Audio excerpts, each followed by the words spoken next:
ఏపీలో ఎన్నికలకు మరో 3 నెలల సమయం మాత్రమే ఉంది. దీంతో వచ్చే ఎన్నికల్లో గెలుపే లక్ష్యంగా ప్రక్షాళనను మొదలుపెట్టింది వైసీపీ. వ్యతిరేకత ఉన్న సిట్టింగ్లలో మార్పు దిశగా కీలక నిర్ణయాలు తీసుకుంటోంది. ఇప్పటికే తొలి దశలో 11 మంది ఇన్ఛార్జీలను మార్చిన వైసీపీ హైకమాండ్ మరికొంతమందిని మార్చేందుకు రెడీ అవుతోంది. సజ్జలతో పాటు ఇతర నేతలతో భేటీ అయిన సీఎం జగన్ ఇన్ఛార్జీల మార్పుపై కసరత్తు చేపట్టారు.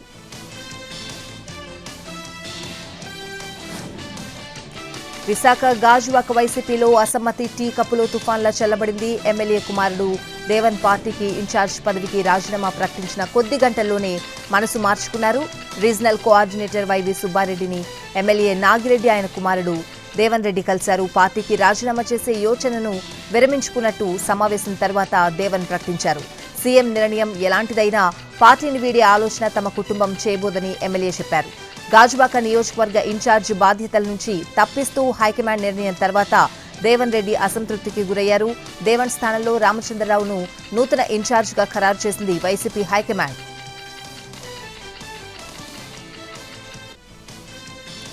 నియోజకవర్గ మార్పుపై సీఎం జగన్ నిర్ణయమే శిరోధార్యమన్నారు మంత్రి ఆదిమూలపు సురేష్.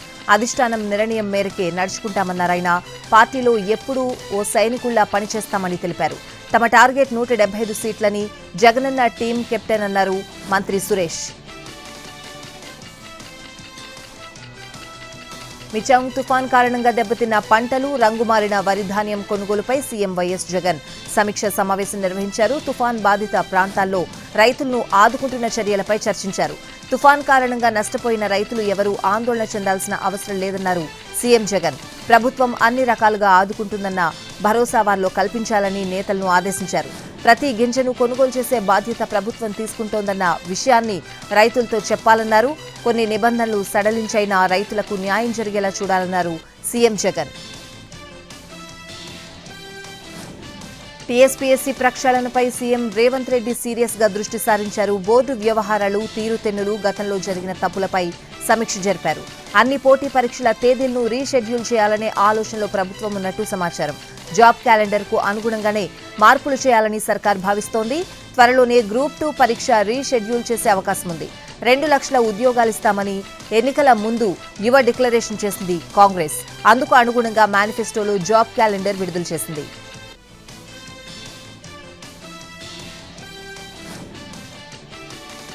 10th ఇంటర్ పరీక్షలను పకడ్బందీగా నిర్వహించాలని సీఎం రేవంత్ రెడ్డి అధికారులకు ఆదేశాలు ఇచ్చారు. గతంలో లాగా పేపర్ లీక్లు జరగకుండా జాగ్రత్త పడాలని అధికారులను ఆదేశించారు.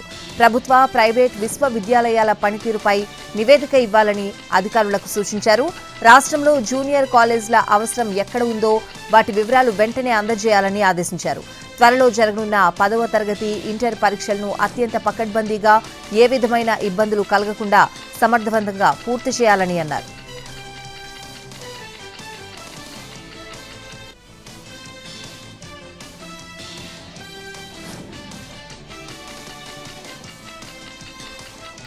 టీఎస్పీఎస్సీ చైర్మన్ జనార్దన్ రెడ్డి రాజీనామాను గవర్నర్ తమిళిసై ఆమోదించలేదు. పేపర్ లీక్లపై బాధ్యుల్ని చేస్తూ డీఓపీటీకి లేఖ రాశారు గవర్నర్. లీకేజ్లపై ఎవరు రెస్పాన్సిబిలిటీ వహిస్తారో తేల్చకుండా జనార్దన్ రెడ్డి రాజీనామాను ఆమోదించవద్దని గవర్నర్ నిర్ణయం తీసుకున్నారు.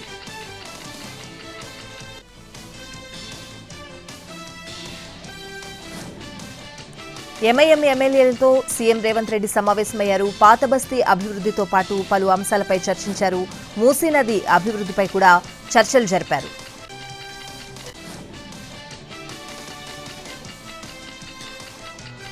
లబ్ధిదారులకు అందకుండా రేషన్ బియ్యం పక్కదారి పడుతుందన్నారు మంత్రి ఉత్తమ్ కుమార్ రెడ్డి. పౌర సరఫరాల శాఖపై సమీక్ష చేసిన ఉత్తమ్ పేదలకు 5 కిలోల బియ్యం కేంద్రం ఇస్తూ ఉంటే రాష్ట్ర ప్రభుత్వం కిలో బియ్యం అందిస్తుందని తెలిపారు. అయితే బియ్యం క్వాలిటీ పెరగాలన్నారు మంత్రి ఉత్తమ్. క్వాలిటీ లేకపోవడంతోనే లబ్ధిదారులు రేషన్ తీసుకోవడం లేదన్నారు. దీంతో డీలర్లు అక్రమాలకు పాల్పడుతున్నారని, పీడీఎస్ బియ్యాన్ని పక్కదారి పట్టిస్తున్నారని ఫైర్ అయ్యారు మంత్రి ఉత్తమ్ కుమార్ రెడ్డి.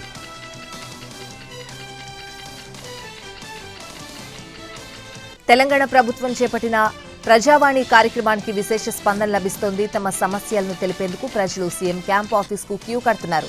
ఉదయం 10 గంటల నుంచి 1 గంట వరకు ప్రజావాణి కార్యక్రమం జరుగుతోంది. ఉదయం 10 గంటల లోపు ప్రజాభవన్కు వచ్చిన వారికి అవకాశం కల్పిస్తున్నారు అధికారులు. వికలాంగులు, మహిళల కోసం ప్రత్యేక క్యూలను ఏర్పాటు చేసింది సర్కార్. కాంగ్రెస్ అధికారం చేపట్టిన వెంటనే ఈ నెల 8న ప్రజావాణి కార్యక్రమాన్ని ప్రారంభించింది. ఇప్పటి వరకు ప్రజల నుంచి 4,471 వినతులు అందినట్లు చెప్తున్నారు అధికారులు.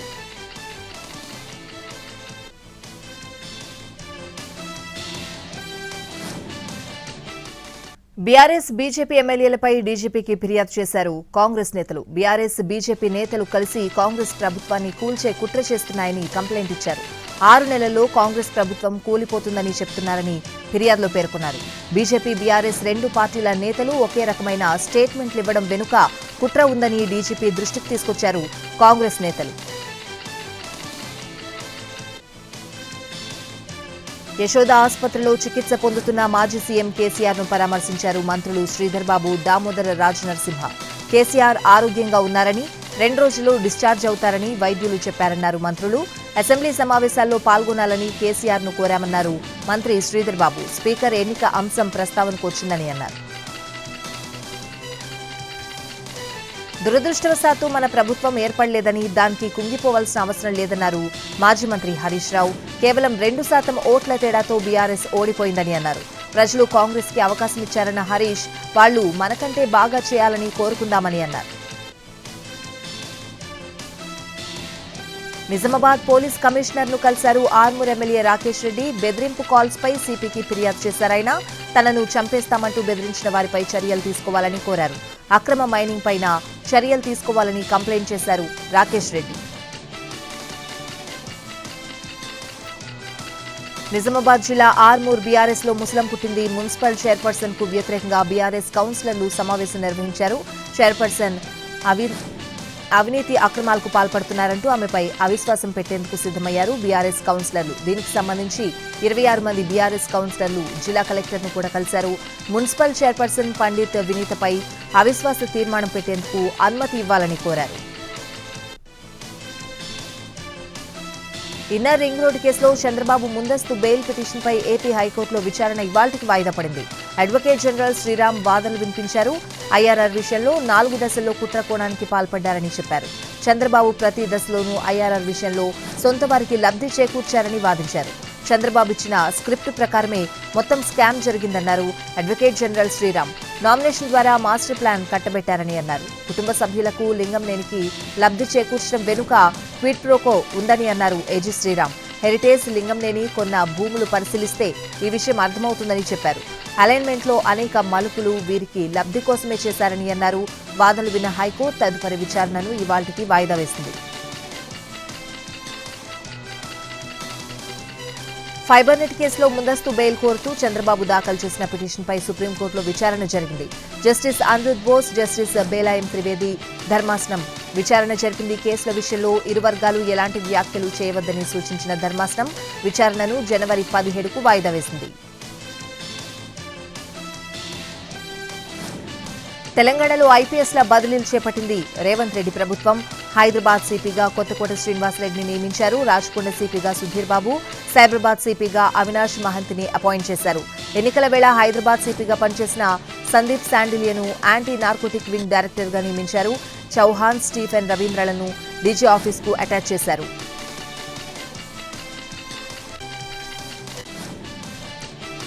మందుబాబులకు షాక్ ఇచ్చేందుకు తెలంగాణ ప్రభుత్వం సిద్ధమవుతోంది. బెల్ట్ షాపులను మూసివేసేందుకు సర్కార్ కసరత్తు చేస్తున్నట్లు తెలుస్తోంది. మద్యం రేట్ల విషయంలోనూ విధి విధానాల రూపకల్పన కోసం పాలసీ తయారు చేయాలని నిర్ణయించినట్లు సమాచారం. బెల్ట్ షాపులను క్లోజ్ చేస్తామని హామీ ఇచ్చిన కాంగ్రెస్ ఆ దిశగా కసరత్తు ప్రారంభించింది. తెలంగాణ వ్యాప్తంగా 12,769 గ్రామాలుంటే ఒక్కో గ్రామంలో అనధికారికంగా 2 నుంచి 5 బెల్ట్ షాపులున్నట్లు తెలుస్తోంది. రాష్ట్ర వ్యాప్తంగా 2,620 వైన్ షాపులున్నాయి. వీటి టైం లిమిట్ కుదించే అంశంపై అధికారులతో చర్చించినట్లు సమాచారం. ఈ దిశగా అధికార యంత్రాంగంతో సంప్రదింపులు జరుపుతున్నట్లు సంకేతాలు అందుతున్నాయి.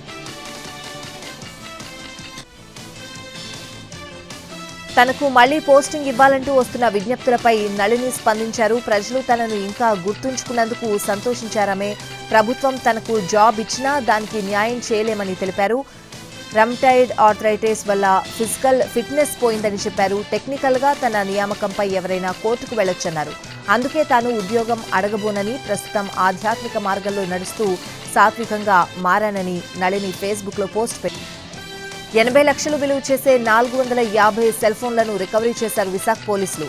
చాట్బోర్డ్ వెబ్ పోర్టల్ ద్వారా బాధితుల సెల్ ఫోన్లను ట్రేస్ చేశారు. సెల్ ఫోన్లు పోగొట్టుకున్న వారు వాట్సాప్ ద్వారా వివరాలిస్తే వారి ఫోన్ను రికవరీ చేసిస్తామన్నారు విశాఖ పోలీసులు. ప్రత్యేక టీం ద్వారా ఈ ఫోన్లను ట్రేస్ చేసి స్వాధీనం చేసుకున్నారు. వరుస దొంగతనాలతో కుకట్పల్లిలోని హాస్టళ్లు వణికిపోతున్నాయి. ముఖ్యంగా లేడీస్ హాస్టల్స్ లో ఈ మధ్య చోరీలు ఎక్కువయ్యాయి. కుకట్పల్లి హౌసింగ్ బోర్డు అడ్డగుట్టలో ఉన్న ఓ లేడీస్ హాస్టల్లో ఓ మహిళ దొంగతనానికి పాల్పడింది. ఆ చోరీ దృశ్యాలు సీసీటీవీలో రికార్డయ్యాయి. ముఖానికి మాస్క్ కట్టుకున్న ఆ దొంగ హాస్టల్ అంతా తిరుగుతూ విలువైన వస్తువుల్ని దోచేసింది. ఎవరికీ అనుమానం కలగకపోవడంతో ఆమె హాస్టల్ అంతా తిరిగి రూముల్లో ఉన్న సెల్ ఫోన్లు, ఐఫోన్లు మాయం చేసింది. విశాఖలో పోలీస్ వర్గం పూజలు వైభవంగా జరుగుతున్నాయి. కార్తీక మాసం ముగియడంతో ఇవాళ భక్తులు అరటిడొప్పల్లో దీపాలు వెలిగించేందుకు పోటెత్తారు. అనంతరం ఆలయ పుష్కర ఘాట్లలో దీపాలు వదిలారు. తెల్లవారుజాము నుంచి పుణ్యస్నానాలు ఆచరించి ప్రత్యేక పూజలు చేశారు.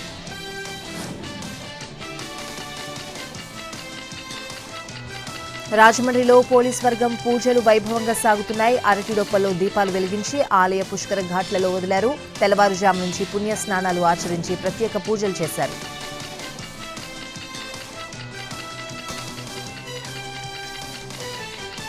విజయవాడలో పోలీస్ వర్గం పూజలు ఘనంగా జరుగుతున్నాయి. కార్తీక మాసం చివరి రోజు దీపాలు వెలిగించారు. తెల్లవారుజాము నుంచే పుణ్య స్నానాలు ఆచరించి ప్రత్యేక పూజలు చేశారు.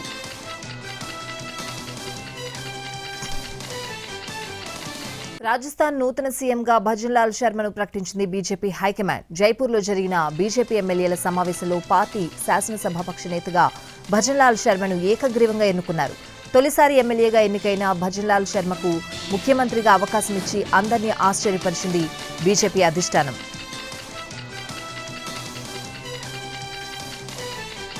రాజస్థాన్ డిప్యూటీ సీఎంలుగా బీజేపీ హైకమాండ్ ఇద్దరిని ఎంపిక చేస్తే అందులో ఒకరు రాజ కుటుంబీకురాలు, జైపూర్ రాజ కుటుంబానికి చెందిన దియా కుమారిని ఉప ముఖ్యమంత్రిగా ఎంపిక చేసింది.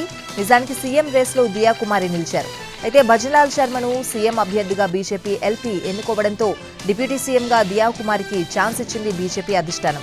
మరో డిప్యూటీ సీఎంగా ప్రేమ్చంద్ బైర్వాకు అవకాశం ఇచ్చింది బీజేపీ. కాంగ్రెస్ ఎంపీ ధీరజ్ సాహు ఇంట్లో భారీగా నోట్ల కట్టలు బయటపడడంపై ప్రధాని మోడీ మరోసారి కౌంటర్ ఇచ్చారు. భారత్లో కాంగ్రెస్ పార్టీ ఉండగా మనీ హైస్ట్ లాంటి ఫిక్షనల్ సిరీస్ల అవసరం ఏముందని ఎద్దేవా చేశారాయన. 70 ఏళ్లుగా పార్టీ ఎన్నో స్కాములు చేసింది, చేస్తూనే ఉందన్నారు ప్రధాని మోడీ. కాంగ్రెస్ పార్టీని ట్రోల్ చేస్తూ మనీ హైస్ట్ పేరుతో బీజేపీ పోస్ట్ చేసిన ఎడిటెడ్ వీడియోను షేర్ చేశారు ప్రధాని మోడీ. పండిట్ నెహ్రూపై అమిత్ షా చేసిన వ్యాఖ్యలను ఖండించారు కాంగ్రెస్ నేత రాహుల్ గాంధీ. అమిత్ షాకు అసలు చరిత్రే తెలియదని అర్థమైందని అన్నారాయన. చరిత్రను మార్చి చెప్పడం వాళ్లకు అలవాటుగా మారినట్టు మండిపడ్డారు రాహుల్ గాంధీ.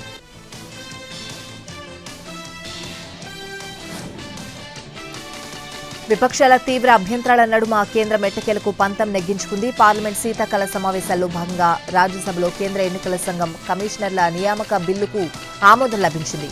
ప్రతిపక్ష సభ్యుల వాకౌట్ నడుమే బిల్లు ఆమోదం పొందింది. దీంతో కేంద్ర ఎన్నికల సంఘం సభ్యుల సెలక్షన్ కమిటీలో సుప్రీంకోర్టు ప్రధాన న్యాయమూర్తి బదులు కేంద్ర మంత్రిని తీసుకొచ్చింది.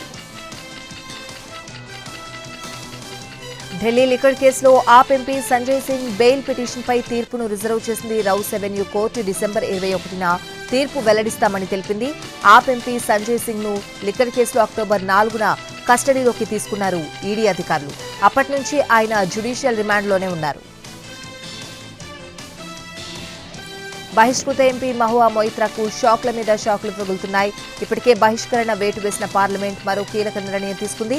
ప్రభుత్వం కేటాయించిన ఢిల్లీలోని అధికారిక బంగ్లాను ఖాళీ చేయాలని మహువాను పార్లమెంట్ హౌసింగ్ కమిటీ ఆదేశించింది.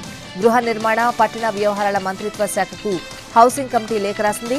30 రోజుల్లోగా మహువా తన బంగ్లాను ఖాళీ చేయాల్సిందిగా ఆదేశించాలని మంత్రిత్వ శాఖను కోరింది.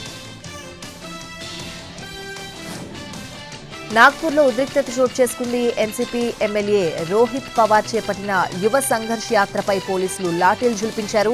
రోహిత్ పవార్ రాష్ట్ర ప్రభుత్వానికి కొన్ని డిమాండ్లుంచారు. డిమాండ్లపై స్పందించకపోతే విధాన భవన్కు వెళ్లి వినతి పత్రం ఇస్తామన్నారు. అయితే రోహిత్ పవార్ డిమాండ్లపై ప్రభుత్వం స్పందించలేదు. దీంతో యువ సంఘర్ష్ యాత్రకు పిలుపునిచ్చారు. కార్యకర్తలతో కలిసి విధాన్ భవన్ వైపు దూసుకువెళ్లారు. దీంతో పోలీసులు వారిని అడ్డుకున్నారు. బారికేడ్లు ఏర్పాటు చేసిన కార్యకర్తలు వాటిని తోసుకుని లోపలికి వెళ్లేందుకు ప్రయత్నించారు. ఈ క్రమంలో పోలీసులు కార్యకర్తల మధ్య తోపులాట జరిగింది. పోలీసులు లాఠీచార్జ్ చేసి ఆందోళనకారులను చెదరగొట్టారు. పలువురు బలవంతంగా లాక్కెళ్లి పోలీసుల వ్యాన్లో ఎక్కించారు. ఆఫ్ఘనిస్తాన్ను మరో భారీ భూకంపం వణికించింది. పలు ప్రాంతాల్లో బలమైన భూ ప్రకంపనలొచ్చాయి. రిక్టర్ స్కేల్పై భూకంప తీవ్రత 5.2గా నమోదైనట్లు నేషనల్ సెంటర్ ఫర్ సిస్మాలజీ వెల్లడించింది. కోడిగుడ్డు ధర కొండెక్కి కూర్చుంది. హోల్సేల్ మార్కెట్లో ఒక గుడ్డు ధర ₹5.80 పలుకుతోంది. రిటైల్ మార్కెట్లో ఒక గుడ్డుపై ₹1.20 పెంచేసి ఏకంగా ₹7కు విక్రయిస్తున్నారు. దీంతో రిటైల్ మార్కెట్లో ఎగ్ రేట్ ఆల్ టైమ్ హైకి చేరింది. తెలుగు రాష్ట్రాల్లో బంగారం ధరలు స్వల్పంగా తగ్గాయి. హైదరాబాద్ మార్కెట్లో 24 క్యారెట్ల 10 గ్రాముల బంగారం ₹61,910 పలుకుతోంది. 22 క్యారెట్ల 10 గ్రాముల పసిడి ₹56,750కు చేరింది. తెలుగు రాష్ట్రాలపై చలి పంజా విసురుతోంది. చలి తీవ్రత పెరగడంతో పాటు మంచు కురుస్తోంది. దట్టమైన మంచు కమ్ముకుంటోంది. ఉదయం 9 గంటల వరకు కూడా మంచు తీవ్రత తగ్గడం లేదు.